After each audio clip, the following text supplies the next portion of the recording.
Bahaya penggunaan AI dalam penelitian. Seorang peneliti harus menggunakan AI dengan, hati-hati, karena kalau tidak, penggunaan AI nanti bisa justru merusak integritas atau, eee, mengancam penyebaran disinformasi gitu. Jadi ketika menggunakan AI itu harus hati-hati dan tetap kritis dalam menggunakannya gitu. Nah, walaupun AI memberikan kemudahan buat para, peneliti untuk mengakses informasi, kemudian menganalisis dan melakukan sintesis, tetapi kalau penggunanya tidak melakukan validitas dan melakukan validasi, nah maka nanti bisa berbahaya gitu. Nah, ini ada beberapa bahaya penggunaan AI kalau menggunakannya tanpa validasi dan verifikasi yang cukup gitu. Yang pertama, resiko halusinasi.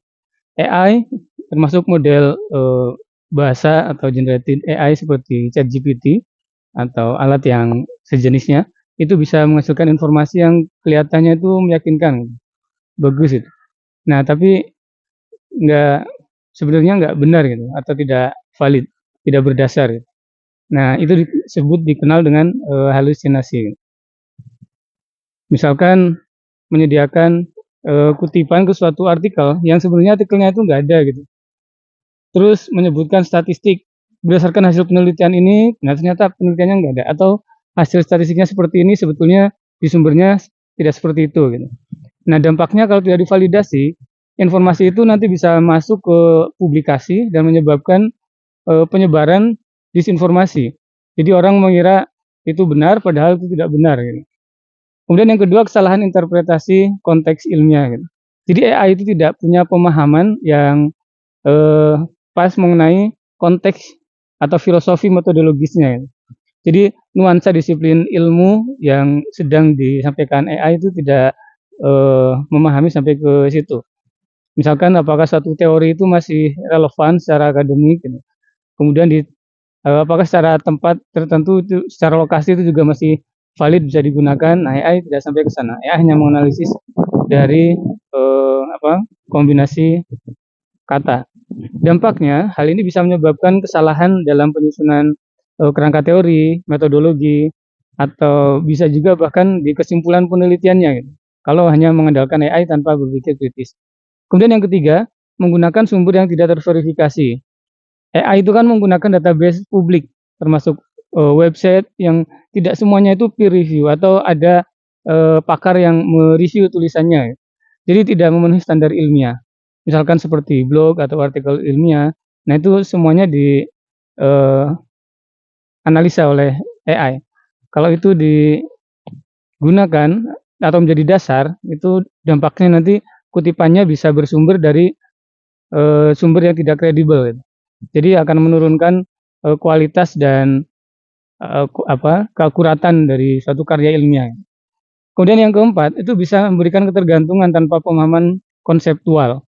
Kalau peneliti hanya mengandalkan hasil dari AI tanpa berusaha memahami isinya, dasar ilmiahnya, nah nanti peneliti justru tidak mampu mempertanggungjawabkan isi tulisannya karena hanya mengandalkan hasil dari AI tersebut. Maka akan terjadi degradasi kapasitas berpikir kritis dan melakukan sintesis ilmiah.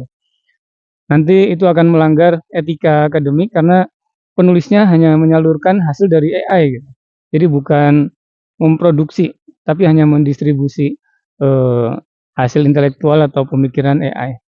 Yang kelima, berbahaya untuk potensi plagiarisme terselubung, karena AI bisa menghasilkan teks yang, sangat mirip sama sumber aslinya.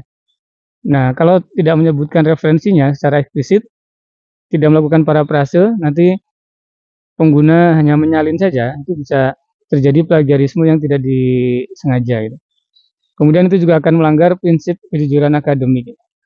Peneliti nanti bisa menghadapi sanksi akademik gitu, termasuk, pencabutan karya ilmiah.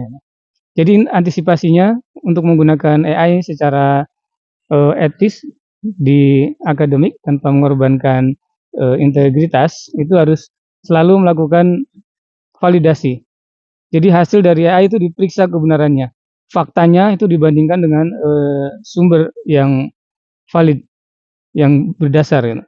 Kemudian kutipan dan sumber yang diberikan oleh AI dari artikelnya itu harus dibuka dan dicek, dibandingkan gitu. Jadi AI posisikan sebagai alat bantu, bukan memposisikan untuk otomasi penuh gitu.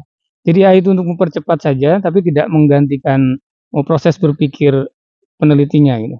Sehingga sebelum menggunakan hasil dari AI itu perlu dipahami dulu tanpa langsung menyalin begitu saja gitu. Ikuti juga panduan etika dari institusi, kalau institusinya sudah ada panduan etika penggunaan AI-nya. Nah, kemudian lembaga akademik itu juga diikuti kalau ada panduannya, guideline-nya. Terapkan juga peer review internal.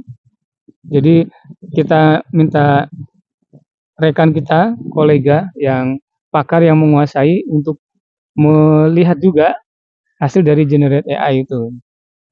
Nah, jadi AI, penggunaan AI dalam penelitian itu sangat bermanfaat, tetapi bisa menjadi semacam pedang bermata dua. Atau ibaratkan obat yang kalau tidak pas benar penggunaannya bisa justru menjadi racun gitu, yang berbahaya dan merugikan gitu.